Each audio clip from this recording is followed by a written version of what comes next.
दोस्तों मैं हाथ जोड़ के आपसे रिक्वेस्ट कर रहा हूँ, विनती कर रहा हूँ भाई, अगर यूपी पुलिस में सब इंस्पेक्टर बनना है ना तो भाई ये गलतियां मत करो।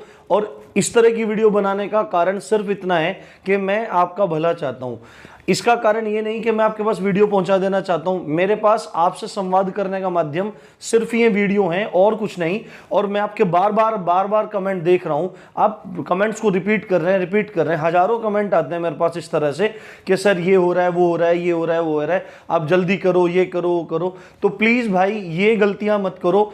छोटी सी एक वीडियो है, इस वीडियो में मैं आपको 4-5 बातें क्लियर कर देना चाहता हूं। ये देखो मेरे पीछे लिखा हुआ है, ये गलतियां मत करो। यहां पे इनके बारे में थोड़ा सा एक्सप्लेनेशन दूंगा। पहली गलती है जल्दबाजी मत करो, धैर्यवान बनो। ठीक है, दूसरा बात डिस्कस करेंगे, दूसरा टॉपिक, विषयों पर प्रॉपर ध्यान दो।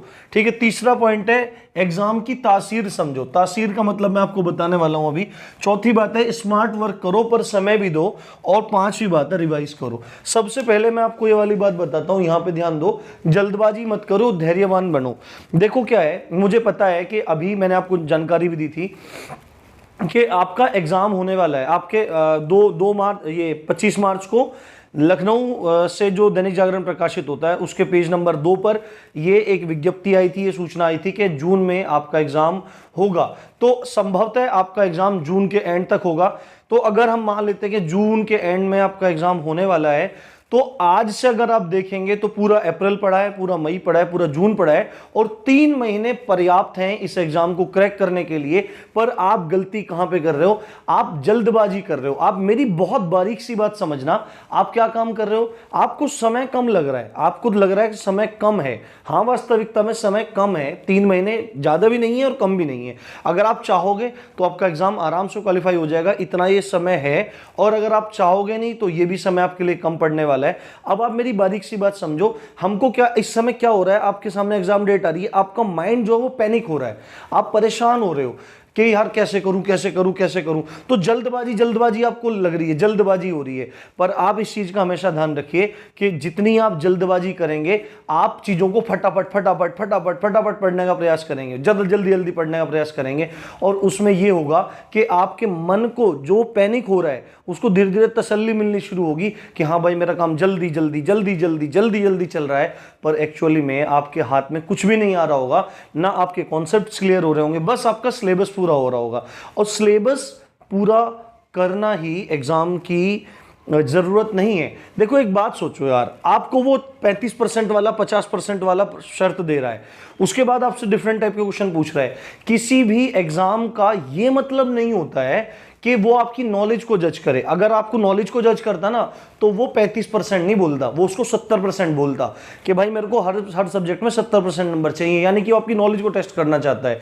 बट वो 35% हर सब्जेक्ट में देके ये देखना चाहता है कि आप सब विषयों में बराबर पकड़ रखते हैं, नहीं सामान्य ज्ञान रखते हैं या नहीं, सब विषयों में आपकी बेसिक नॉलेज है कि नहीं है। और दूसरी बात है वो आपकी धैर्य की परीक्षा करना चाहता है, आपके अंदर कितना पेशेंस है, आप कितने पेशेंस के साथ में अपनी प्रॉब्लम को सॉल्व कर पाते हैं। कोई भी एग्जाम आपकी साइकोलॉजी का टेस्ट करता है, नॉलेज भी टेस्ट करता है, साथ में आपकी साइकोलॉजी को भी टेस्ट करता है। तो अपनी साइकोलॉजी को इस टाइम बिगाड़िए मत। अब देखो, जैसे अभी मैंने बताया था कि मेरे पास अभी थोड़ा समय कम है, 10-15 दिन और मैं बिजी हूं, उसके बाद मैं पूर्णतः एकदम फ्री हो जाऊंगा पूरी तरह से। और आपको हिंदी साहित्य भी प्रोवाइड करवाना शुरू कर दूंगा, जीएस और कॉन्स्टिट्यूशन भी मिलना शुरू हो जाएगा। मूल विधि की मैं वीडियो दे रहा हूं, एग्जाम्पल मूल विधि की वीडियो दे रहा हूं, और उसमें हमने आज 25 वीडियो मैं आपको प्रोवाइड करवा चुका हूं आज तक, जो 15 से 20 मिनट तक की, जिसमें 7 से 8 सेक्शन जो आपके लिए बहुत जरूरी है उनको डिस्कस करते हैं। पर आप में से तमाम लोग क्या कहते रहते हैं, सर स्पीड बढ़ाइए, जल्दी कीजिए, वो कीजिए। भाई मैं तो एक दिन में पढ़ा दूंगा, पर एक बात समझो, आप देखो अभी आपके पास 3 महीने बचे हैं, आईपीसी और 7-8 लेक्चर में खत्म हो जाएगी, सीआरपीसी में कुछ ही धाराएं सारी, इतनी डीप भी नहीं पढ़नी। और उसके बाद जो माइनर एक्ट्स हैं उनमें 7-8 10-10 धाराएं आपको मुख्य पढ़नी है। यानी कि कुल मिला के 70-80 वीडियोस तक में आपकी मूल विधि कवर हो जाएगी। आने वाले 1-1.5 महीने में आपकी मूल विधि कवर हो जाएगी। इसी तरह सारी की सारी चीजें कवर हो जाएंगी।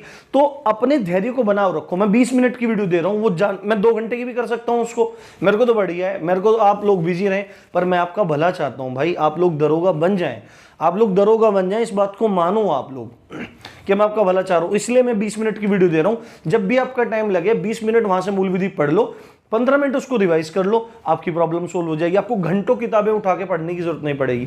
तो अपने आप को धैर्यवान बनाओ, क्योंकि वही योद्धा किसी भी युद्ध में जीतता है जो धैर्यवान होता है। धैर्य के साथ में, हिम्मत के साथ में आप क्या काम करो, आप अच्छे से करो। अब देखो, अगर आपको अपना कोर्स जल्दी खत्म करना है, उसका ये तरीका नहीं है कि आप कम टाइम में उसको फटाफट फटाफट करने की कोशिश करो। आपको अगर अपना कोर्स खत्म करना है ना मेरे भाई, आपको ध्यान से मेरी बात सुनते रहो, आपको अगर अपना कोर्स खत्म करना है तो आप अपने स्टडी आवर्स बढ़ाओ, आप अपने घंटे बढ़ाओ पढ़ने के। आपके मोबाइल के टाइम है उसको रिड्यूस करो, आपका दोस्तों से बात करने का, फालतू बकवास करने का टाइम है उसको रिड्यूस करो। फैमिली में ज्यादा अगर 4 घंटे बैठ रहे हो तो 1.5 घंटा बैठ के काम चल सकता है। रात को 10 घंटे सो रहे हो, 11 घंटे सो रहे हो तो 8 सो जाओ, 8 सो रहे हो तो 6 सो जाओ, 6 से कम मत सोना। तो यहां से टाइम चुराओ, अपने स्टडी आवर्स में बढ़ाओ, आपकी एजुकेशन, आपकी जो सिलेबस है वो भी कवर होगा, आपकी एनालिटिकल पावर भी बढ़ेगी। तो भाई जल्दबाजी मत करो, धैर्यवान बनो। मुझ पे विश्वास किया है, मैं अपनी जिम्मेदारी पूरी निभाऊंगा, चाहे मुझे किसी भी हद तक उसमें जाना पड़े, मैं धोखा नहीं दूंगा। और अभी बहुत जल्दी ही आपकी सब वीडियोस मिलने शुरू हो जाएंगे। दूसरी बात है, विषयों पर प्रॉपर ध्यान दो। देखो, आपका 35% वाला है, ये मत करना, ये चीज मत करना कि मैथ कर रहे हो तो मैथ में लगे पड़े हो पूरे दिन, रीजनिंग कर रहे हो तो रीजनिंग में लगे पड़े हो, जीएस पढ़ रहे हो तो सारी किताबें। भाई देखो, जीएस में क्या चीज है, आपका एग्जाम में सिलेक्टिव स्टडी करने का बात है। आपको पूरा का पूरा इतिहास एक तरफा नहीं पढ़ना है, आपको कुछ खास पॉइंट पढ़ने हैं जहां से क्वेश्चन आएंगे। मैं कुछ वीडियोस बना के डाल दूंगा, उनमें से आपके क्वेश्चन डेफिनेटली फंस जाएंगे, तो परेशान होने की जरूरत नहीं है। बाकी अगर आपको पढ़ना है तो ल्यूसेंट को एक मोटे मोटे नजरिए से पढ़ते रहो, एंजॉय के साथ पढ़ते रहो, और प्रॉपर सब चीज को टाइम दो, है ना, समझो चीजों को। क्योंकि अगर आप चीजों को प्रॉपर टाइम नहीं दोगे, अगर आप मैथ्स में क्वेश्चन करे जा रहे हो, ये टाइप वो टाइप करे जा रहे हो, और आप उनको समझ नहीं रहे हो, तो आप एग्जाम में 100% फंसने वाले हो। आपको लगेगा कि आपने पढ़ाई तो बहुत की थी पर आपने कुछ पाया नहीं, आपने कुछ हासिल नहीं किया।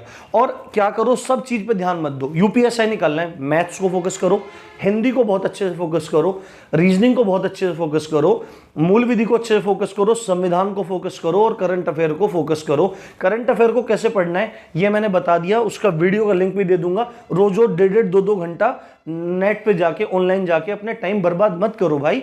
रोज के आप हजारों, आप दिन में अगर 50 आपको बता दिया, 10-15 पॉइंट आपको बता दिए कि कल के ये थे, अब आप अगर 15 भी रोज के लगाओ, तो अगर 10 भी रोज के लगाओ तो 300 तथ्य महीने के हो जाते हैं।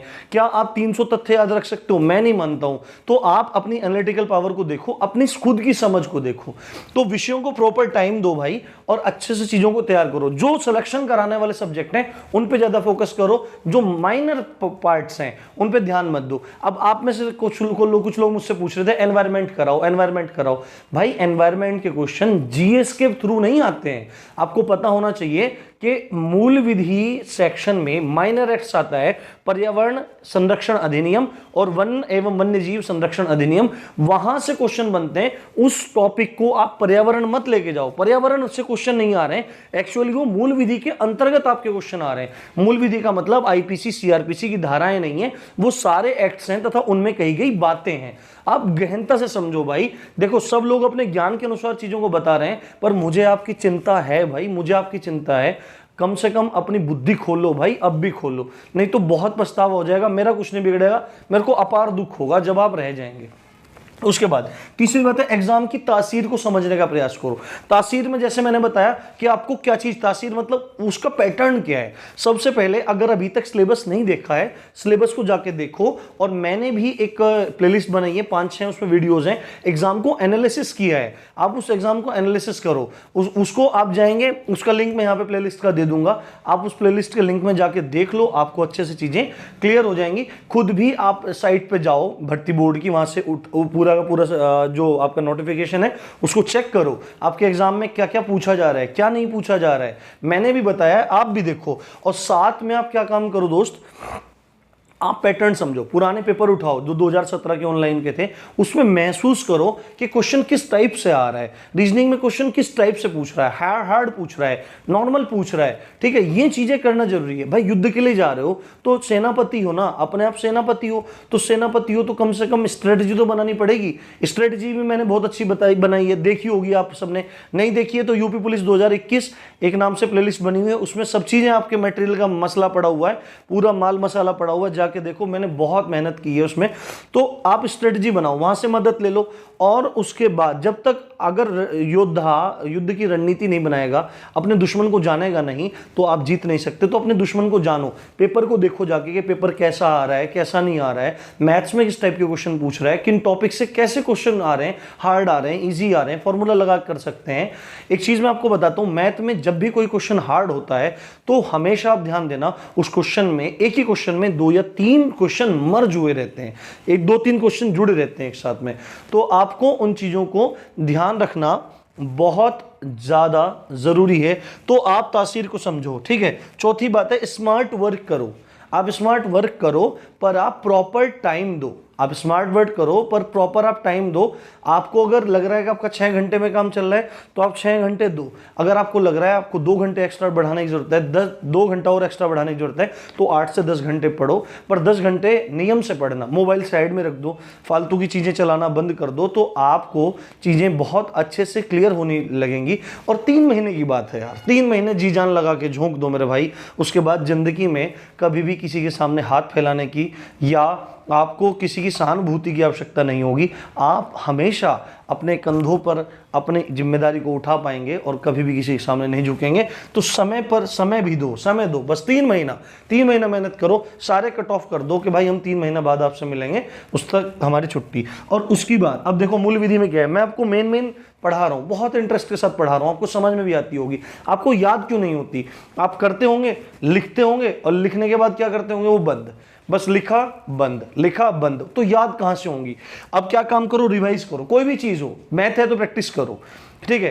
आपको, आप देखो, मैथ के लिए अगर 3 घंटा निकाला है तो 2 घंटा आप अपने कॉन्सेप्ट को क्लियर करने में लगाओ, 1 घंटा उसको प्रैक्टिस करने में लगाओ, 1 घंटा उसको हमेशा प्रैक्टिस करने में लगाओ, या 1.5 घंटा आप कॉन्सेप्ट क्लियर करो, 1.5 घंटा प्रैक्टिस में लगाओ, आधा घंटा पिछले वाले दिन की प्रैक्टिस करो। और आज का जो 1-1.5 घंटे में से आधा पिछले दिन की प्रैक्टिस, और आज वाले दिन आज की आप प्रैक्टिस करो, ठीक है।